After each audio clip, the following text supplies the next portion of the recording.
Hello and welcome, Daily Metagame viewers. This is Gehrmann from Germany, trying to give you a quick rundown of my draft deck for an iPod draft that was done in Cologne at the very last weekend for the Darkmoon Faire. I want to give you a quick rundown of what I picked and why I picked it, and do this in video format because I think it's a unique opportunity to explain some things about the cards and get a discussion started, because drafting is all about exchanging ideas and getting better in the process. So let's not waste any time and start with my first pick, which is Emerald Tree Warden. It was the last card in the booster and I was certainly happy to see it, because I wasn't a big fan of all the other cards in the booster. There was like no quality on Alliance nor on Horde, but it was the last card and it's very playable in my opinion. It says, when a resource you control is turned face down, you draw a card. Now, what you have to realize at this point is that all the quests in Worldbreaker, or most of the quests in Worldbreaker, and pretty much all the quests, and I'm not exaggerating here, in War of the Elements suck. They suck balls. Emerald Tree Warden just says all these quests get twice as good as they used to be. So if you have a quest that says 4 draw a card, and this is like the normal quest in Worldbreaker, you get Emerald Tree Warden and it says 4 draw 2 cards, which is a good quest all of a sudden. So in my opinion, a very strong pick, especially considering that the draft format was 1 booster of Worldbreaker and 2 boosters of War of the Elements. But let's not get caught up by this one card and move on with my second pick, which is Karasok Plixboom. Another amazing card in my opinion, and a strong signal that my opponent or player sitting next to me on the right didn't want to go into Horde, because this is one of the 2 strongest Horde cards in my opinion from Worldbreaker. It has long range, so this is like Mr. Trade. He just needs to be kept on the field and he can trade everything for free, and he's got time is money, remove him from combat. So if your opponent tries to take him down with a 2-drop, with a 1-drop, because it only has a meager 2 health, you can just like exhaust him for his own effect, and the attack will not conclude, not succeed. So you will keep him around. You just need to like build your deck around him, which is very easily possible because the Horde has a lot of protectors in War of the Elements. But again, I'm getting ahead of myself. Let's move on with the draft. Third pick, Torch of Retribution. I like to pick quests rather high, especially this one. Like every shuffle quest in any format, any limited format, it's always good to be able to shuffle back your graveyard into your deck, because it means your opponent just lost the win option, which is decking you, right?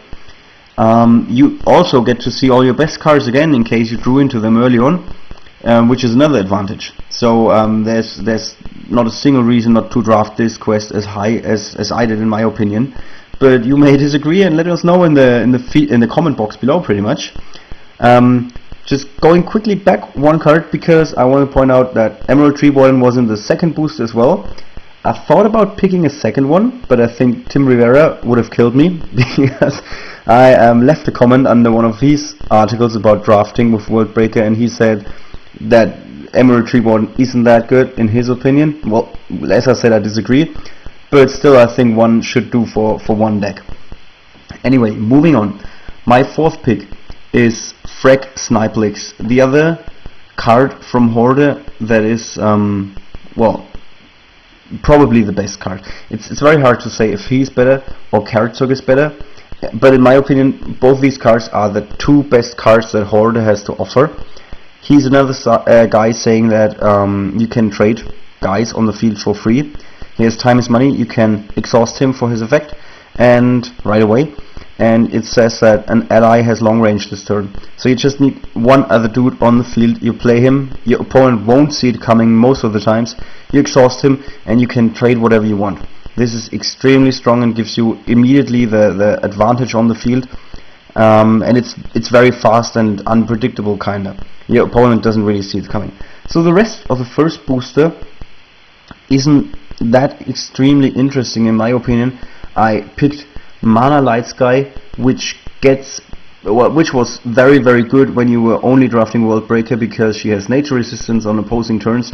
She gets worse when you draft with 2 boosters of War of the Elements, because there are lots of guys with dealing arcane damage in elements, like this little dude that I have right here. Lots and lots of arcane damage, so she isn't as good as she used to be. Guardian Steelhoof, on the other hand, gets better because he is dealing nature damage, and your opponents are less likely to have somebody on the field that says nature resistance. So he just gets better, although he was already good with 3/4/4 protector, and he can make sure that you reach the late game, which is where this guy really shines. So this is like not really a synergy in my deck, but you can tell this is kind of a draft plan. You want to reach the late game, so this guy can really like do his dirty work. Then the rest of the picks, Challenge to the Black Flight, an amazing quest, because it can draw you a card for 2 resources, which is, well, amazing in Worldbreaker. It used to be good in every other limited format, but it's amazing in Worldbreaker because all the other quests are so much more expensive. Especially if you have like a little dude like this guy, Ruby Flameblade, you can like send them into an opposing ally and trade both. So you lose one, you play Emerald Tree Warden, and then bring out Challenge to the Black Flight, and you, for 2 resources, you get to draw 3 cards, because a Dragonkin left the field if he traded, a Dragonkin hit the field this turn, and because of his power, you will get to draw another card. So this is one of the strongest quests, because everybody has to play Dragonkin, or well, at least 1 or 2 Dragonkins, because it's very hard to fill all the gaps in your curve without all the neutral allies. This is an equipment which is hard to remove in this format, because all the equipment removal sucks, at least the generic equipment removal in built in allies.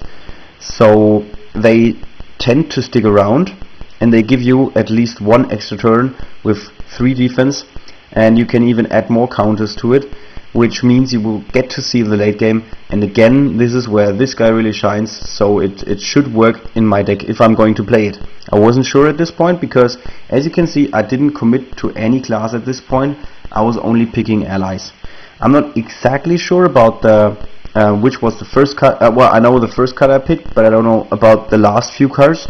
But I think it doesn't really matter, because it can give you a general idea of what I was going to try with my draft.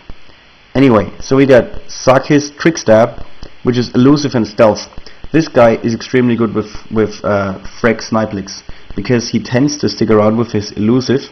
Your opponent can't simply trade him, and then once he's online, like 1 turn later, you can bring him out, and he can trade everything on the field with his 3 attack, well, almost everything on the field, at least a few guys, and not take any damage in return, because of the long range that Frag will give him. That is pretty good synergy, although, spoilers ahead, I did not play him in my final deck, but I will explain that later. Then Blast Trap. I am extremely certain that this was a very, very late pick, so somebody tried to have it table, or nobody was in the Hunter. I think the latter is more likely, to be honest, because Hunter is a strong class in Limited ever since Azeroth, and things didn't change in Worldbreaker for sure with Tesla and Blast Trap.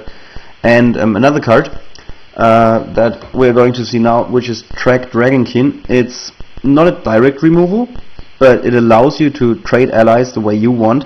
You give an opposing ally -2 attack or -4 if it's a Dragonkin, and then you can just trade it with your allies and they will stick on the field.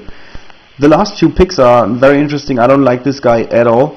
Dorladris Spellfire. He's under the curve with 4/3/4. He deals arcane damage, which is okay, because there are quests that say if you dealt arcane damage this turn. On the other hand, there are guys with arcane resistance, not a lot, but still. And his power that says for 4 you can draw a card, I never used that. I played him in draft decks, and I was never in a position to play him and use his power, so he would always have to stick around for another turn, and at that point almost all the other dudes that you can play, like a 5-drop or a 6-drop or whatever, would have done more damage than him. Anyway, the last 2 cards, Fire Blast, not very good, because I wanted to play Horde, and Mage is certainly more playable on the Alliance side. Muddle doesn't do anything, and Viciousness. Right, that is my first booster. I think the first few picks are very strong in my opinion, some of the best cards from the set, and it's kind of the foundation for where I wanted to go with a hoarder deck that dominates the opponent in the late game. But of course there was still, I was missing early game heavily. I mean, I got 1, 2, 3 good 3-drops, 4 good 3-drops, so after the first booster I can already ignore the 3-drop completely because I'm always going to play at least 3 of those guys. I just need one more guy, one more good guy, and he's not bad, to fill up my 3-drops. But I still need 2-drops and maybe some 1-drops and more late game, because my only late game as of now is this guy. Okay, this was the first booster. Let's see how things continued for me in another video.